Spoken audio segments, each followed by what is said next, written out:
puoi vincere tutto e non essere ancora il migliore. Torino. Jannik Sinner ha appena vinto le ATP Finals, il torneo dei maestri, in casa, davanti all'Italia. È il momento che, in una storia normale, chiude tutto. E invece è il punto in cui cambia tutto. Perché Sinner vince, ma non è numero 1 del mondo. E qui nasce il paradosso. Hai vinto il torneo più pesante di quel momento. Hai battuto il rivale più grande. Hai dominato sul palcoscenico più tuo. Eppure, non sei in cima. Allora Torino non è la fine. È l'inizio vero. Per molti, da qui inizierebbe la rincorsa. Per Sinner no, perché il suo sguardo non si ferma sulla classifica, va oltre. E da quel momento non conta solo quello che ha già preso, conta il livello che deve ancora costruire. Perché da lì la storia cambia forma. Non parla più di un campione che ha vinto. Parla di un campione che capisce una verità semplice. Vincere a volte è solo l'inizio. Il 2026 parte da Melbourne e si ferma contro Djokovic. 5-7, più di 4 ore, una partita che sembra sua. Perché nei numeri è lui a fare di più punti. 152 contro 140, eppure perde. Perché il tennis non premia quanto fai, premia quando lo fai. Premia i punti che pesano, i momenti che cambiano, le occasioni che passano e non tornano. Ed è lì che il paradosso di Torino si ripresenta subito. Il livello c'è, ma non basta ancora. E mentre lui esce, Alcaraz va avanti, arriva fino in fondo e il divario si allarga. La vetta si allontana ancora, non abbastanza da cambiare tutto, abbastanza da renderlo chiaro. La direzione resta quella. Ma la risposta non arriva subito. Dopo Melbourne arriva un altro stop. Doha, campo rapido, luci basse, partita tesa, si ferma ai quarti, contro Mensik. E intanto dall'altra parte Alcaraz va avanti, vince anche lì, e la vetta si allontana ancora. A quel punto la tentazione è chiara, cambiare qualcosa, cercare di più, forzare, accelerare per chiudere il divario. Ma è proprio lì che si misura il livello, perché lui non stravolge, non si agita, lavora, aggiusta, cura i dettagli, giorno dopo giorno, allenamento dopo allenamento, senza cercare scorciatoie. E da lì si sposta, Indian Wells, si allena sotto il sole, nelle ore più dure, allenamenti lunghi, lavoro fisico mirato. Perché il problema si era visto chiaramente, il caldo, i crampi, i malesseri, la tenuta nei match lunghi, la lucidità quando il corpo inizia a cedere. E allora non lo evita, non lo aggira, lo cerca, ore in campo, giornate pesanti, sedute costruite per restare dentro il disagio.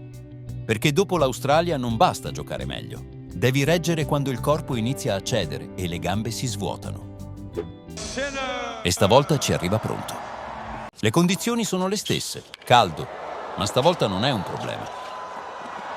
Perché mentre il match scorre, lui resta, lucido, dentro lo scambio, match dopo match. Tiene tutto, non concede, non perde un set, arriva in fondo. Finale contro Medvedev, che prima ha battuto Alcaraz. 2 tie break, una partita che si decide sui dettagli. E anche quando è sotto, resta lì. Nel secondo tie break va sotto 0-4 e da lì non esce, rientra, punto dopo punto, fino a chiuderla. E stavolta nei momenti che contano, c'è. E pochi giorni dopo si riparte, Miami. E mentre lui continua, dall'altra parte qualcosa si incrina. Alcaraz si ferma, esce presto e durante il match si gira verso il suo angolo. Non ce la faccio più, voglio tornare a casa. È un attimo, ma basta, perché dice tutto. La stanchezza, la pressione, il peso di stare sempre lì. Perché mentre uno continua a salire, l'altro per un momento si blocca. E lui non rallenta, anzi, alza ancora. Match dopo match non concede nulla, non perde un set. Arriva in fondo, finale, contro Lechka, pioggia. 2 volte sospesa, attese, ripartenze, controllo, ritmo, solidità, nessuna crepa. E la chiude. It is a Sinner Sunshine Double. 2 tornei, Indian Wells, Miami.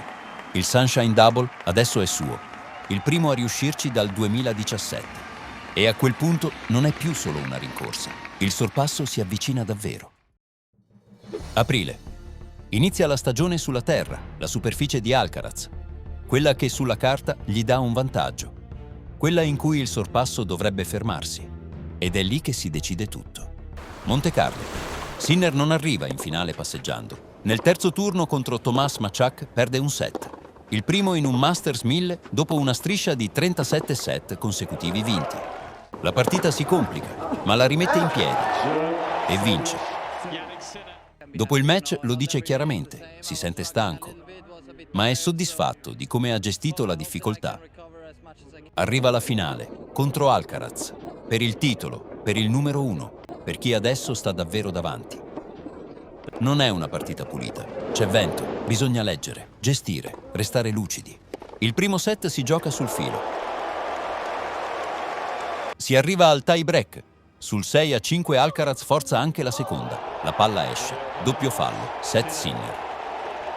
Poi arriva il momento in cui sembra girare. Nel secondo set Alcaraz parte forte, strappa subito il servizio a Sinner. Lo consolida e si porta avanti 3-1. Da quel 3-1 la partita cambia faccia. Sinner resta dentro, alza il livello, gira l'inerzia. Vince 5 game di fila, chiude il match. 7-6, 6-3. Montecarlo è suo e con Montecarlo non vince solo un altro titolo. Sono suoi i primi 3 Masters 1000 dell'anno. Una cosa che prima di lui, in tempi recenti, aveva fatto solo Djokovic. E soprattutto si riprende il numero 1 del mondo. E dopo la partita dice: mentirei se ti dicessi che non sono sorpreso, perché sono sorpreso. E sul numero 1, conta e sono contento, ma mi interessano di più Parigi e Londra. Adesso potrebbe fermarsi un attimo, potrebbe riposare, potrebbe gestire, e invece no. Una settimana dopo, Madrid, un altro 1000, perché dopo Montecarlo alza ancora il livello. Nei quarti si trova davanti il futuro, Rafael Jodar Camacho, spagnolo, classe 2006, a casa sua. Il primo set se lo prende netto, 6-2. Nel secondo il match si allunga, il pubblico si accende, Rafael cresce. Ma quando può complicarsi davvero, Sinner non lascia niente. 11 punti di fila, tie break perfetto, 7-0. E passa. Poi arriva Fils, un altro giovane che sulla terra sta correndo forte. Anche lì mantiene il controllo. 6-2, 6-4. Finale. Contro Zverev. E stavolta non è una battaglia, non è una rimonta. È dominio, 6-1, 6-2. 57 minuti, non gli lascia ritmo, non gli lascia spazio, non gli lascia partita. E a quel punto il conto cambia davvero. Dopo Indian Wells, dopo Miami, dopo Montecarlo, arriva anche Madrid. Il quarto Masters 1000 dell'anno, il quinto consecutivo. Nessuno prima di lui c'era mai riuscito. Eppure, quando i giornalisti gli parlano di record, Sinner riporta tutto al punto di partenza. Gioco solo per essere la mia versione migliore. E in quella risposta c'è tutto, perché il numero 1 non era il traguardo, era la conseguenza. Di tutto il lavoro, di ogni torneo trasformato in una risposta. Di tutte le volte in cui aveva dovuto alzare il livello, perché il vero salto non è arrivare in cima, è continuare a vincere quando ci sei già. Ed è lì che riconosci un campione, non dal momento in cui conquista il numero 1, ma da quello che costruisce dopo.